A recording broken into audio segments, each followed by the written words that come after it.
Army, Navy, Air Force, Marine Corps, Coast Guard, and Space Force who serve honorably and put their lives on the line to defend us all are not being paid. Military families are already seeking out food assistance because of financial anxiety caused by this Democrat shutdown.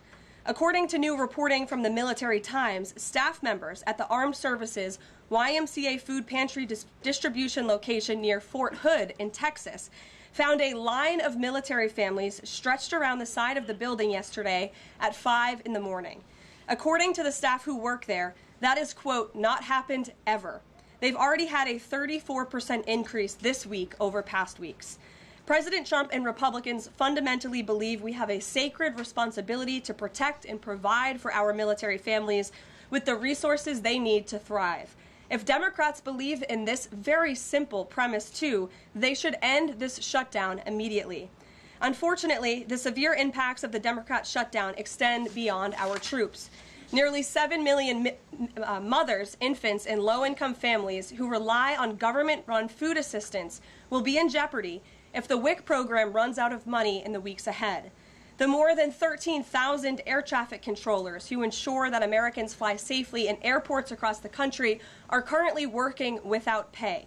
The National Flood Insurance Program is in danger of lapsing, which could leave families without necessary help if a disaster strikes, and we are in the middle of hurricane season. Critical services offered at Social Security field offices are reduced for senior citizens and disabled Americans. Helpful transition assistance programs are not being provided for veterans who fought to defend our country and are now trying to re-enter civilian life. The economic consequences of this shutdown are piling up every day. Policymakers, markets, and even the Federal Reserve are flying blind at a key juncture because BLS and BEA data are on hold until the government reopens. Democrats shutting down the federal government to give health care to illegal aliens could lead to lower growth and higher unemployment rates for Americans. According to a new memo from the Council of Economic Advisors, the U.S. economy could lose $15 billion of growth domestic product each week. Every single week, the Democrat shutdown extends, with a month-long shutdown leading to an additional 43,000 unemployed people.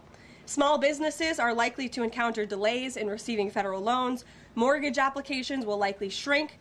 And just this morning, Business Roundtable, an association of more than 200 CEOs of Americans' leading companies representing every sector of the U.S. economy, put out a statement urging Congress to pass the clean CR that will once again come before them in the Senate floor in just a few moments. Quote, a fully functioning government is essential for American businesses, workers, and consumers, while policymakers continue working on a full-year funding package and other pressing issues. Again, that is a quote from the Business Roundtable. What's clear is that the Democrats' actions account to an intentional sabotage of our country and our people by shutting down our government. This madness must end. President Trump and Republicans are calling on Democrats to reopen the government immediately on behalf of the American public. All we need are 5 Democrat senators to do the right thing and to stop this shutdown. Call your Democrat senator and tell them to vote yes to reopen the government. On another matter, despite the Democrat shutdown, President Trump's efforts to make America safe again continue. President Trump believes that American cities should be the safest places on earth, and he is committed to making this a reality. We've already seen that President Trump successfully made D.C. safe again in only a few weeks. That same crime crackdown will continue to happen in cities across the country and is happening in Portland, Oregon. President Trump will end the radical left's reign of terror in Portland once and for all. The president has directed Secretary Hegseth to provide all necessary troops to protect war-ravaged Portland and any ICE facilities under siege from attack by Antifa and other left-wing domestic terrorists. What's been allowed to happen in Portland, and we saw disturbing video footage of this last night, this is not peaceful protesting, this is left-wing anarchy that has been destroying this great American city for years, leaving police officers battered, citizens terrorized, and business properties damaged. Since early June alone, Antifa terrorists have laid siege to the ICE field office in South Portland. These radical left-wing lunatics have violently breached the ICE facility by using a stop sign as a battering ram, hurled explosives and other projectiles at law enforcement, repeatedly assault and dox officers, berate their law-abiding neighbors, and have even rolled out a guillotine. in front of the ICE facility. And more people should be reporting on that. President Trump has sent federal law enforcement to protect federal assets and arrest those fueling this violence. Just last night, we saw an extremely troubling incident where conservative journalist Nick Sorter was captured on video being taken into custody by the Portland police after he was ambushed by Antifa and was defending himself from these assaults. But instead of arresting these violent mob members night after night after night who are ravaging this community, the police arrested a journalist who was there trying to document the chaos, and everyone in this room should be extremely concerned about that. The Department of Justice spoke with that journalist this morning, and they will be launching a full investigation into his arrest. This incident is part of a troubling trend in Portland where left-wing mobs believe they get to decide who can visit and live in their city. It is not their city. It is the American people's city, and President Trump is going to restore that. I just spoke with the president about this, and he has directed his team here at the White House to begin reviewing aid that can potentially be cut in Portland. We will not fund states that allow anarchy. There will also be an additional surge of federal resources to Portland immediately, including enhanced CBP and ICE resources. Law and order will prevail, and President Trump will make sure of it. With that, I'll take your questions, and we will begin today's briefing with our new media seat, Amanda Head from Just the News. Amanda, thank you for being here. Thank you, Karoline. On that most recent topic that you mentioned, reportedly Portland police have not been able to engage protesters to the degree that they normally would. Does the president plan on handling this from that angle as well with city leaders? Yes. From our understanding, the law enforcement that we have here in the Homeland Security Task Force, I spoke with them this morning, and what they're seeing is that unfortunately, local police has been restricted from responding or cooperating at all with federal authorities, which is completely absurd. We have surged federal law enforcement personnel to this city to restore law and order and to work alongside local law enforcement. And we've seen the benefits of this in Washington, D.C., and all of you live here, so you can agree Washington, D.C. is and feels much safer because of the cooperation between federal and local law enforcement. They can and must be working together, and we think it's despicable that these local elected officials who swear an oath to protect their people are preventing law enforcement from doing their jobs on the ground. So that's why the president has directed his team here at the White House, and they are already on it to look into how we can cut funds. And the president wants to work with anyone. If the mayor of Portland were to call him right now and say, "Mr. President, please help us," I am sure the president would be willing to do that. He is genuinely serious about wanting to restore order in America's cities. But it's become apparent that the local and elected officials in Oregon do not feel the same, and that's very unfortunate for the people who live there. Yeah, and then one more question on the government shutdown. Should there be some type of scheduled layoffs to maybe entice Democrats to come to the table, like every hour another agency, another 100 pink slips? I'm sure Russ Vought has a list of folks ready to go. Well, look, the Office of Management and Budget, as we've said repeatedly, is working with the agencies and our cabinet secretaries to identify where cuts unfortunately can and have to be made. And again, we understand there's another vote happening on the Senate floor in an hour. Maybe if Democrats do the right thing, this government shutdown can be over. Our troops can get paid again. We can go back to doing the business of the American people. But if this shutdown continues, as we've said, layoffs are an unfortunate consequence of that. And Russ Vought has been in contact with our cabinet secretaries at their respective agencies to discuss that. Thank you, Amanda. Kelly. How would this administration define what makes a Democrat agency, which agencies, and what constitutes being a Democrat agency? I think this administration has been very clear, Kelly, that we're not going to tolerate waste, fraud, and abuse in our government.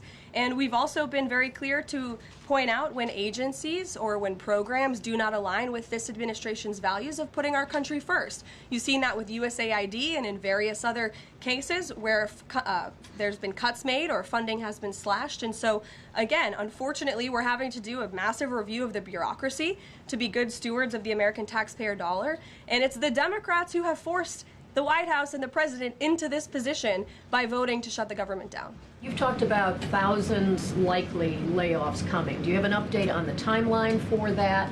How quickly? And if the government is restored to funding and back in operation, will that list of potential layoffs still be on the table? Look, as I just stated, the Office of Management and Budget is in constant communication and contact right now with our cabinet secretaries and agencies across the board to identify, unfortunately, where layoffs have to be made and where cuts have to happen. But again, the Democrats have an opportunity to prevent this if they vote to reopen the government. That is all this administration and the president is asking for. Vote for a clean, continuing resolution to keep the government open. Peter. Thank you, Karoline. During the campaign... Thank you, Peter. I was raised to say thank you in the White House briefing room. During the campaign, President Trump said that he did not know anything about Project 2025. Now he knows about it. Is that the blueprint for shrinking the government? Look, the blueprint is what the president and his team and his cabinet secretaries ultimately decide. And the president trusts his cabinet secretaries to identify where there is waste, fraud, and abuse. We pointed out this morning, or Russ Vogt tweeted about this morning, a Chicago rail project that was canceled. We paused $2.1 billion in Chicago infrastructure projects, specifically the Red Line extension and the red and purple modernization projects. And it's because the administration is concerned that the Biden administration was handing out taxpayer dollars to pay for this construction based on DEI. DOT is reviewing the race-based contracting on unconstitutional grounds, and in the meantime, the Department of Transportation funds for these projects are on hold. So I guess this answers both of your questions. This would be an example of that. And just because there's so much shutdown talk, something different. What do you guys think about the NFL's decision to name Bad Bunny as the Super Bowl halftime performer, somebody who has not scheduled shows in the U.S. because he says that he is worried that ICE is going to come and arrest his fans? Well, look, I know there are many in this room who are very anxious to hear the president's response to Bad Bunny being the halftime show, so I won't get ahead of him. I won't reveal what he feels about this. Next time you all ask him a question, you're welcome to do that. I have my own feelings on that, but that's not what I'm up here to talk about. As far as ICE being at the Super Bowl, as far as I'm aware, there's no tangible plan for that in store right now. However, of course, this administration is always going to arrest and deport illegal immigrants when we find them. If they are criminals, we're going to do the right thing by our country. Kate. Did the president and Russ Vogt decide yesterday in their meeting which cuts they wanted to make to agencies and which ones would be permanent? Again, I've kind of answered this question a few different times now. It's been asked in a few different ways. Their discussions continue between the Office of Management and Budget and cabinet agencies across the board, and they are actively identifying where these cuts and these layoffs have to be made as this government shutdown hopefully does not continue. And on Hamas, the president said that if Hamas rejects the proposal that Netanyahu would have his full backing to finish the job. A UN report found that Israel was committing genocide in Gaza. Does the president have concerns about the civilians being killed, the worsening humanitarian crisis, and are there limits to what the White House would support when it comes to Israel's actions in Gaza? Look, the president has deep concerns about all of the atrocities that have taken place in the Middle East over the past few years. It's deeply unfortunate that he inherited this mess from the Biden administration. If you all recall, under President Trump in his first term, the Middle East was on a pathway for peace and prosperity. There was the historic signing of the Abraham Accords. Israel was on a path to normalization between Arab and Gulf nations, and we hope that can continue.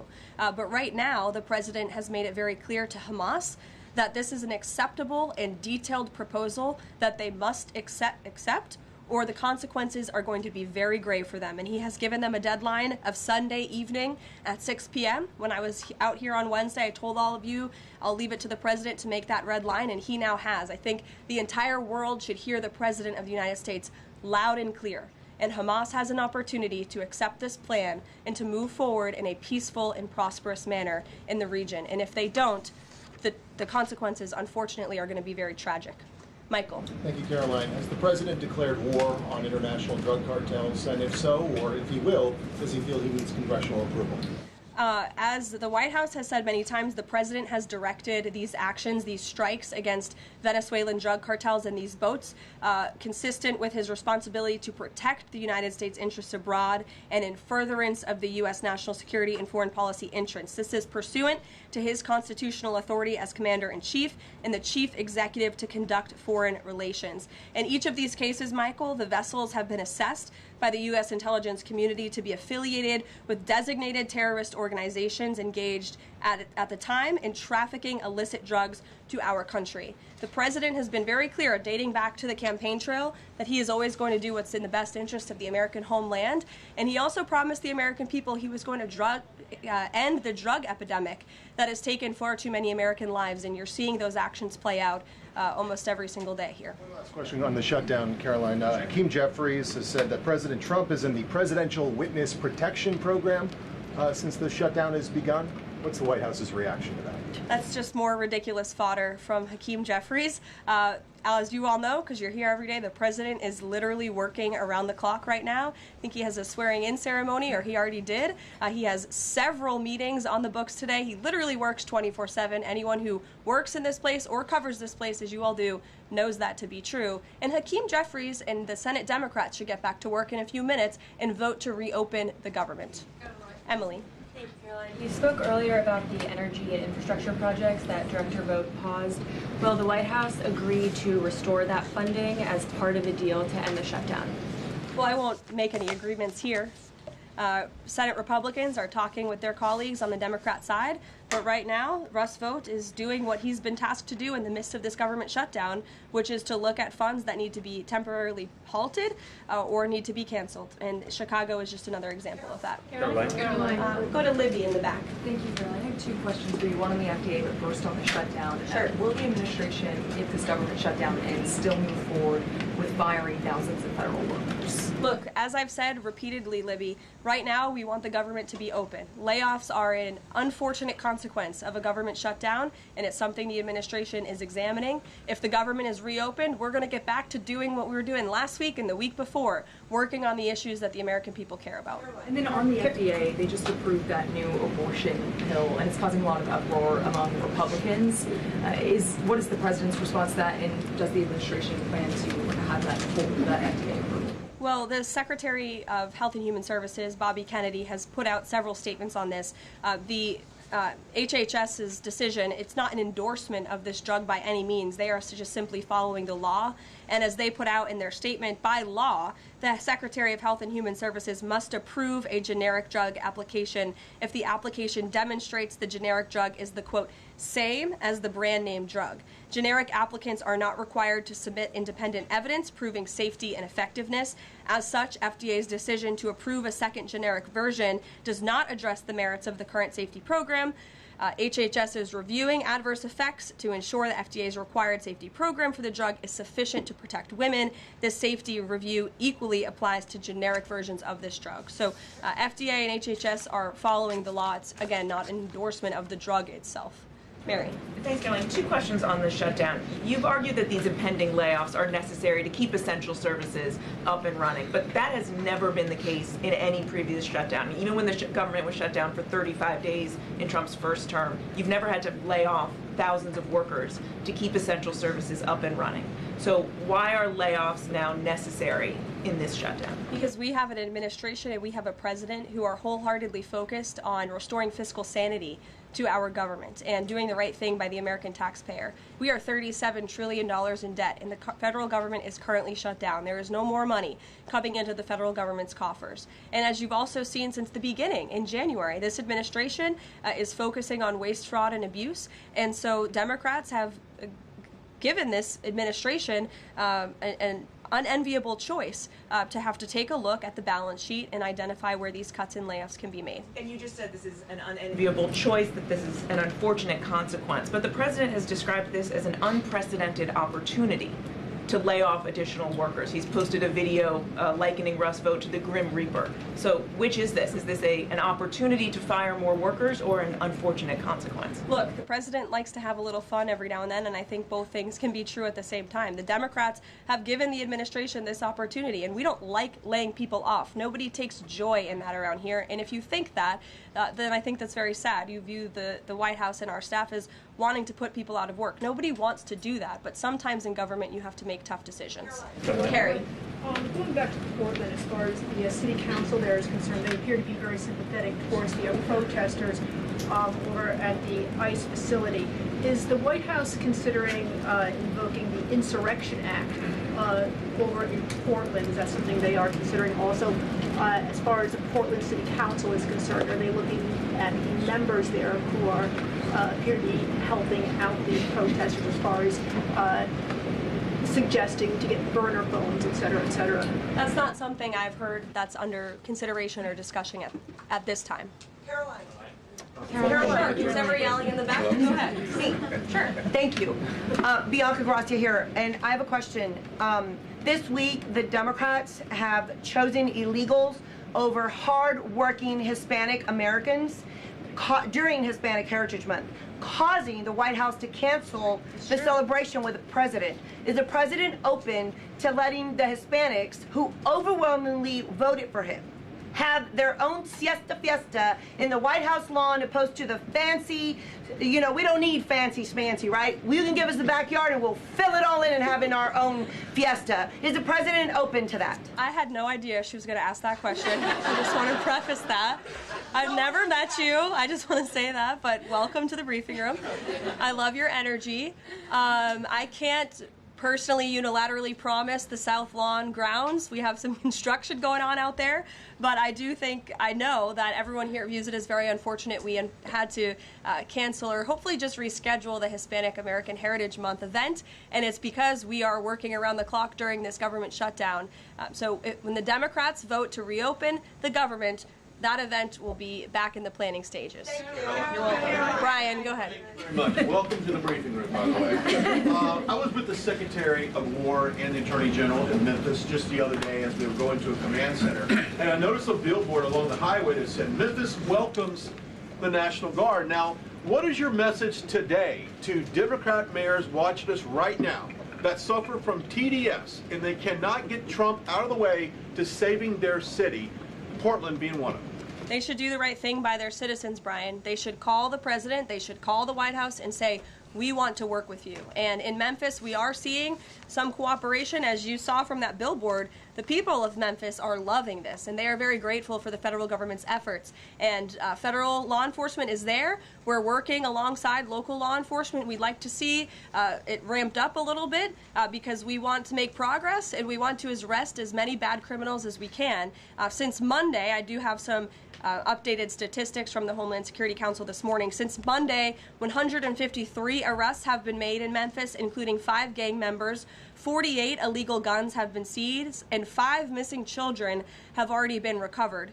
Last night, 60 arrests were made and 21 illegal firearms were seized. Arrests from last night include a suspect wanted for rape of a child under 13, first-degree murder, breaking and entering, aggravated assault, illegal drug possession, and many more. So we continue to see good results coming in through Memphis, and the president is very excited about making Memphis safe again. In the blue. Thank you. At the top of the briefing, you made a statement about that the Democrats are interested in giving health care to illegal immigrants. Yes, they are. U.S. law already prohibits that. It's a 1996 law saying that they cannot give unauthorized immigrants any federally subsidized health care coverage through Medicaid, the Affordable Care Act, or the Children's Health Insurance Program. There seems to be a disconnect in the messaging. Are you denying that Medicaid money has never gone to illegal aliens in the United States of America?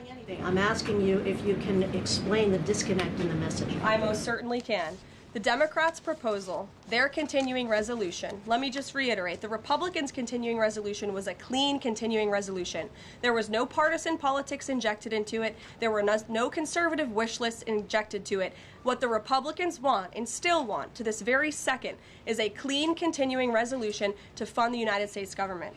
What did the Democrats want in their continuing resolution? They inserted a provision to undo a provision in the Working Families Tax Cut, the One Big Beautiful Bill, that ended taxpayer-funded health care illegal benefits for illegal aliens. Democrats' proposal would require Medicaid to pay more for emergency care provided to illegal aliens than Medicaid does for American patients who are disabled, elderly, or children. And this bill would have also allowed California to continue a gimmick that funds its Medicaid for illegals program. Those are things that we ended, the Trump administration ended, with the passage and the signage of the One Big Beautiful Bill. And it is an undisputed fact, a fact that under the Biden administration, illegal aliens were absolutely receiving taxpayer-funded health care benefits. In fact, in fiscal year 2024, Medicaid costs for emergency services for illegal immigrants skyrocketed by 142% from the previous year to $9.1 billion.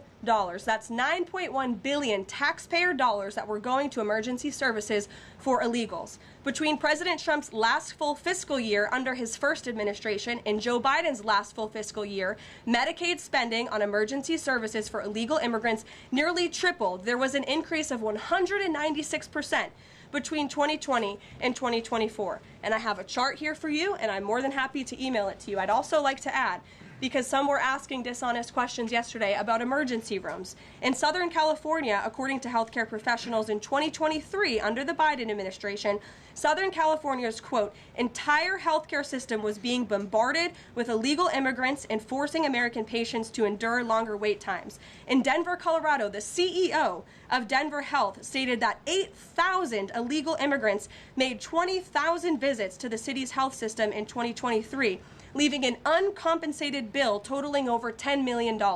So when an illegal alien goes to the emergency room, who's paying for it? The American taxpayer. The main safety net hospital in Denver had to turn away patients due to the massive influx of illegal immigrants into the community, and UC Health Hospitals in 2024 reported their system was under stress from an increasing number of migrants. As a result, according to the head of emergency departments and urgent cares across the hospital system, quote, access is impeded for everyone. These are healthcare professionals who dealt with this directly, and there's a lot more where that came from. It is an undisputed fact that Democrats want to give taxpayer-funded healthcare benefits to illegal immigrants, period. Ed. Yeah, thank you, Karoline. Is the president talking directly to Democratic senators to try and get their vote for a clean CR? The Senate Republicans are speaking directly with moderate Democrats. I understand those conversations have become very serious, and we hope positive in the right direction so that Democrats will do the right thing. I don't know if you saw overnight a refinery in California went up in flames. Is the president going to help the governor should gas prices spike, or could he help the governor? Look, I know the administration and the White House are aware of that situation that took place. I don't have any announcements for you, Ed, on that. Has the president seen the first draft of the commemorative coin that the Treasury is doing for the 250th anniversary? It has his face on it. Oh, I'm not sure if he's seen it, but I'm sure he'll love it. Kara. Thank you, Caroline. It's now being reported that former President Biden's DHS and TSA placed peaceful January 6 protesters and even Americans who refused to wear masks during COVID onto watch lists usually reserved for terrorists. Most of these people were not charged with crimes. Does the White House have a comment on the prior administration violating the free speech and due process of these Americans? And where is the outrage from the left that claims to stand for due process and free speech? And after that, I have another question about protecting journalists from Antifa. Sure. Well, Kara, to your first point, please send me that report. That's certainly very concerning. I haven't seen it myself, but if indeed that was happening, it's something I'm sure the Department of Justice and the FBI would deem worthy of looking into. I will. And journalists, as you mentioned earlier, are being increasingly attacked by leftist protesters. I was actually assaulted outside of President Trump's United Nations speech, and I think the White House is aware that a Portland journalist was almost blinded by an Antifa protester. This has been a problem that's gone on for years, and police often say that their hands are tied. Does the White House have a plan or plan on issuing a statement maybe discouraging this violence against journalists out on the street like me and so many others in this room? Well, I hope that my statement earlier in the briefing served that purpose, but of course we condemn violence against anyone in this country, and journalists as well, who are exercising their First Amendment right. And there have been so many incredible independent journalists across the country who have gone undercover within Antifa and really have come to understand how this is a growing domestic terrorism threat inside of our country. And I would encourage maybe some of you in this room to get outside the Beltway and go do some of that undercover investigative reporting, because it is really incredible what they found. I met with one of them in my office yesterday, and they're doing very dangerous work in difficult circumstances, and Antifa is a very violent group, as you've experienced and that many others in the media have as well. Christian. Yeah, thanks, Caroline. Following up on Libby, sort of on the other side of the abortion debate, has the president abandoned his campaign pledge to mandate insurance coverage for IVF services? No. Was there any update on that? We flew by that May EO deadline for the White House to produce a plan. I literally just read a statement from the Health and Human Services for Libby at least, as far as IVF goes. I'll check in with our policy team and we'll get you some updates. And then on Russia, how concerned is the White House that the Russian Navy seems to be escalating its provocation of NATO allies? I'm talking, of course, to the several close calls they've had with the Danish military during the EU leaders meeting in Copenhagen. It's something the administration takes very seriously, and we are constantly monitoring it. The National Security Council here at the White House is in constant correspondence with our NATO allies, and the president speaks to many of them as well. Yes. We've seen a spate of gun violence in this country, both mass shootings. We've seen this Michigan church that was attacked, children being shot in pews in Minnesota. We've also seen politically motivated assassinations of Minnesota lawmakers, Charlie Kirk. Has any of this made the president or the White House rethink gun safety prevention in this country? Either red flag laws, I know that that was a conversation in the first Trump administration, or is there anything on the table right now on gun violence? Of course, this is an extremely pressing issue for the administration in our entire country. It's deeply alarming to everyone here, the violence that we've seen taking place all over the country, the assassinations that have unfortunately, tragically taken place throughout the last several months. There are many discussions about how to prevent such violence and how we can ensure that law enforcement has the resources they can on the ground to not only respond, but again, to prevent such tragedies from taking place. If there are red flags with an individual in a community, that they are treated as an emergency, a public safety emergency, not just, turn a blind eye to. There's many other things we can do, but the administration and the president has always also made it clear he's always going to protect the constitutional right, the Second Amendment constitutional right of Americans to own guns. Would you advocate for Congress to pass a federal red flag law? Right now they just incentivize states financially to have red flag laws, but I know Lindsey Graham has worked on this as a Republican. There are some Republicans that do support this kind of gun safety legislation. I don't want to get ahead of the president on any congressional action or any suggestion to Congress on that matter. Andrew. Thank you, Caroline. Two things. First, to follow up on something you said earlier about hospitals treating undocumented or illegal aliens. Is it the administration's position that hospitals should not have to treat people who come into the emergency department who are not here legally? No, that's not our position. Our position is that it's completely unacceptable that the Biden administration paroled and encouraged an invasion of tens of millions of illegal aliens into our country and then promised them free health care.